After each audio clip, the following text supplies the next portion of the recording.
Најпрво да кажем дека многу ми е жал за овие патници што не може да си помина по овој пат и заради нас што мора да чека нови временски услови, ама само на тој начин можеме некако да дојдеме до некои конечни заклучоци, доколку е заинтересирана влада.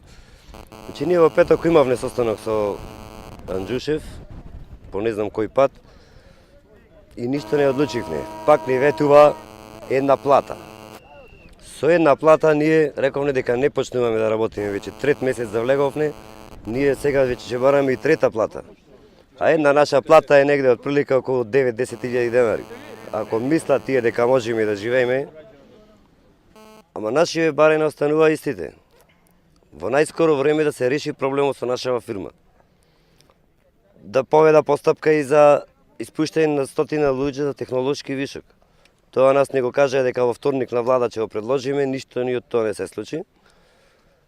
Директориве вчера беа дојдени и очекувавме дека и тие ќе не викнат на некој разговор. Ни тоа не се случи и мислиме дека треба тие подхитно да си заминат нашава фирма. Значи што е најбитно, се е наитно? Најбитно е решавање на проблемите. Сите проблеми во фирмава. Немаме ни огрев, немаме ни вода, немаме плати, немаме придонеси. Немаме ништо. Од денеска немаме ни здравствено осигурување. Ние баравме две плати или една просечна републичка плата да ни се исплати за да почнеме да работиме во најкраток можен рок да се решава другите проблеми.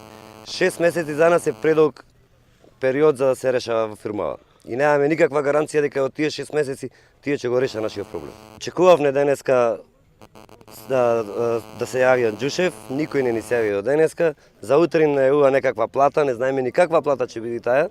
Оти кај нас се случува да ни спомна плата да земе по 7-8 илјади денари или некош 5 илјади денари. Значи ние продолжуваме секој дневно со штрајковите се до конечно решавање. Имаме репроматеријали, имаме работа, дел од работата ја праќа во странство да се работи, дополнителни трошоци се прават тука. Која му е целта и што му е не знаеме ние ништо да кажеме. Дефинитивно сме решени пред влада овој пат да одиме. Минатиот пат ете не спречија со повикување во Скопје неколку представници, заради временски услови не успеавме, ама сега сме решени да одиме. Можно е понеделник или вторник да се оди веќе дефинитивно. Едно не ми е јасно како може владава и претходната влада на странските инвеститори ги моли вложувајте во Македонија да работите, 5 години за вработените ваши ние ќе плаќаме придонеси. А ние државна фирма 100% државен капитал Република Македонија нас од 2012 придонеси да не ни плаќа. Кој аршин е тука? Значи како што гледате, повеќе од 15 дена голготата наша продолжува. Значи никој нема слух изгледа, сем вице-премиер Анџушев 2-3 средби оставивме, меѓутоа сето е тоа јалово. Ветување немаме никакво и од прилика сакаме да одиме Скопје, значи имавме пишано повеќе писма до премиерот за да оствариме наследба, затоа што знаеме дека клучот од прилика е кај него.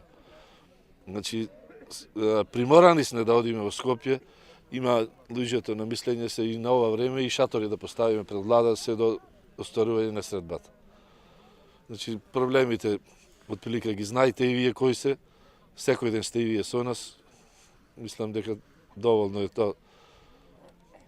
Нема што да се каже повеќе. Значи, и неотповиклива оставка, значи, за да се отпочне со работа, неотповиклива оставка на менаџерскиот тим.